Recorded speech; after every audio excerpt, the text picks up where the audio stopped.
د هنري شیبو دې ګڼه کې د افغان فلم د یوې پخوانۍ ستوري د اوسني ژوند حال اخلو. ترکیه کې د درویشانو نڅا ګورو او گروهی اورو. تازه چاپ شوی پښتو کتاب به هم راسره وي. افغان فلم چې اوس مهال د طالبانو په حکومت کې د سمعي او بصري ریاست په نوم یادیږي، یو مهال د افغان هنروالو د روزنې، کار او هنر غوړېدو مرکز و. پخواني ګڼ ستوري یې د نړۍ نورو کنجونو ته وکوچېده، خو د ځلېدا فرصتونه لږو ته برابر شوي. سویتا د مشهور یو افغان فلم د کونډې زوی کې ډیره نامي شوه. هغه اوس مهال له هیواده وتلې او موږ بختور یو چې خپرونې ته یې د راتلو بلنه منلې ده. میرمن سویتا جان، ستړي مه شئ، خپرونې ته مو هرکلی کوم. زما لومړۍ پوښتنه به همدا وي چې پردیسۍ کې مو له خپل هنري کار سره پاتې شوي یاستئ که سره جلا یو؟ زم د همدغه ممثلینو برخه وم او یم، او څنګه چې نورو ته ستونزې دي، نظامي صاحب مونږ ته ماته پخپله هم همدغسې ستونزې دي. مونږ د هنر نه، د تمثیل نه لرې یو. دا خو اوس تاسو ته معلومه ده چې اوس خو ټول تقریبا ټول د هیواد نه بهر دي، نو نشته، نه کار شته، نه تمثیل شته، نه مونږ داسې څه خاص مصروفیت لرو. او داسې یو بنسټ نشته چې افغان هنروال او فلم ستوري او یا د نورو برخو کسان سره په یو ټغر راټول کړي، په د یوه چتر لاندې راټول کړي او دوی ته نوې روزنې د پروډکشنونو سره د اړیکو لارې ورته برابرې کړي. داسې کوم بنسټ نه لرئ؟ ولا تر اوسه خو دغه څلورو کالونو کې خو داسې څه بنسټ مونږ ته راښکاره نه شو، ونه لید. لیکن په کله چې د کوزې پښتونخوا د ځینې هنرمندانو سره چې زه شناخت لرم، د هغوی سره زه رابطه کې اوسم، هغوی وی چې د هغوی داسې یوه ټولنه، خپلمنځي ټولنه جوړه کړې ده. هلته کومې ستونزې چې هغوی ته دي تر های کور د غذایونو پورې ورسوي. لیکن د تمثیل برخه کې زیاتره خو زه پرمختللي هیوادونو ته تللي، باقي چې دې خواته پاتې دي ناست دي، نو د خدای په امید. همدا مې ویل په پښتونخوا کې د مفکورې په نوم او ځینې نورې داسې ټولنې شته ده چې له ستاسې په څېر له هنرستورو سره په لار جوړونه کې او په فرصتونو کې مرسته کوي. د هغوی سره ستاسې اړیکې نه دي شوي؟ نه، د ما د هیچا سره اړیکه نه ده شوې. کله چې هلته وم هم د ما اړیکه نه ده شوې داسې هم سره. لیکن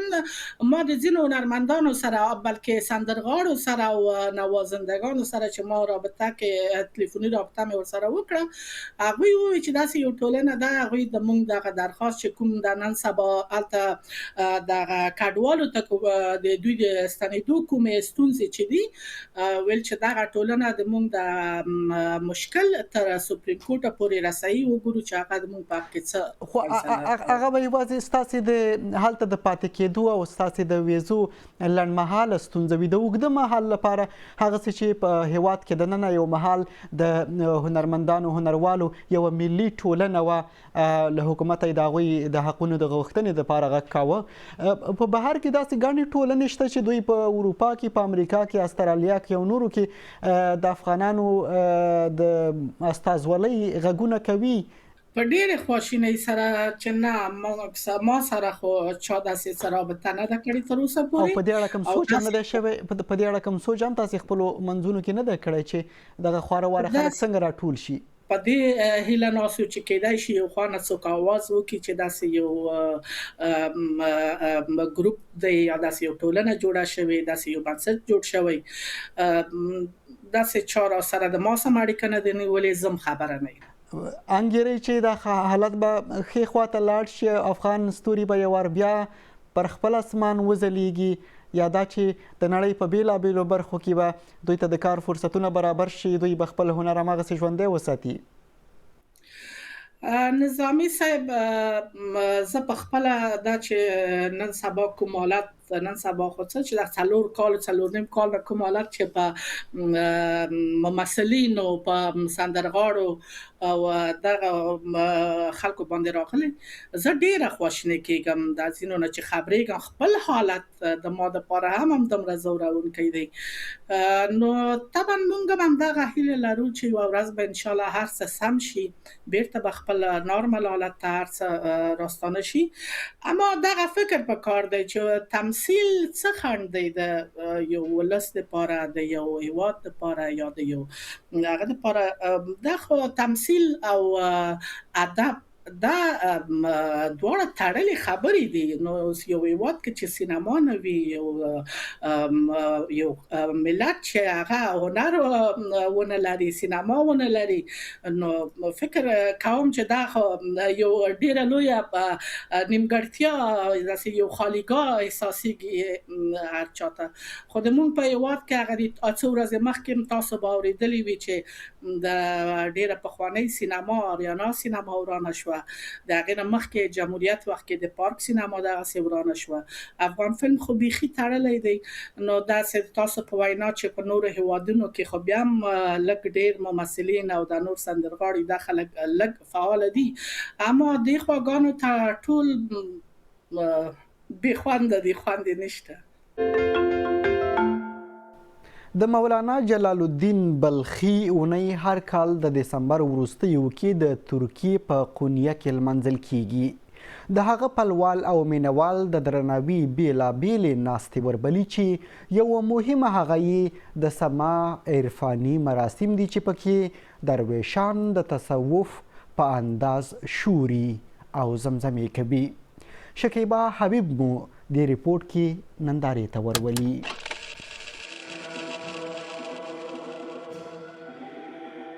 له پیړیو دود یوې نڅا ته د چمتووالي شیبې ترکي درویشان خپل ګردلمني کمیسونه ځانګړې خولۍ او نور اړین توکي اغوندي چې د چاپیر تاویدو یا سما لرغونې نڅا ترسره کړي دا اونۍ د ترکیې قونیه کې یوه ځانګړې اونۍ ده صوفیان دا ټول اونۍ د مولانا جلال الدین بلخي تلین او یادونو ته درناوی کوي مولانا په 1293 کې د دسمبر پر 18 ومړ او ترکیه کې هر کال د دسمبر یوه اونۍ د په یاد لمانځنې کیږي قونیه کې هغه کلتوري مرکز نږدې چې درویشان پکې د سما نڅا کوي خیاط عمر کلیچ د دې ګردلمنو سپینو کمیسونو اصلي معنا داسې بیانوي Cenab-ı Hakk'a kavuşmayı, sevdiğine kavuşma. دا اوږد سپین کمیس د پاکۍ او سپېڅلتیا ښکارندویي کوي او ان ځینې ورته د کفن په سترګو هم ګوري ځکه ویل کېږي چې دا درویشانو ته تل د مرګ یادونه کوي چې تل به دا ژوند نه وي عمر د خپل کار په منځ دمه کې د مولانا کلتوري مرکز کې د سما نڅا کې هم برخه اخلي درویشان د کمیس له اغوستو مخکې خپل مونځ او اودس کوي او بیا دلته راځي دوی پیل کې د خپل کمیسونو پر سر توري چپنه چې د دوی په وینا د قبر او ځانګړي خولۍ چې د قبر د شناخت ښکارندویي کوي اغوندي خود نڅا پر مهال چپنه وباسي سما ډیره مهمه ده هغه ارزښتناک څه چې له مولانا موږ ته په میراث راپاتې او صوفیانو سما د مولانا پر لارو تګ لپاره د یو روحاني عبادت په توګه منله د دسمبر د اونۍ کې ګڼ شمېر کسان د ترکیه او نړۍ له لارو بره قونیه ښار ته راځي په سلګونو ترکیه او بهرني سیلانیان د رومي قبر ته ورغلي او خپل درناوی ورته وړاندې کوي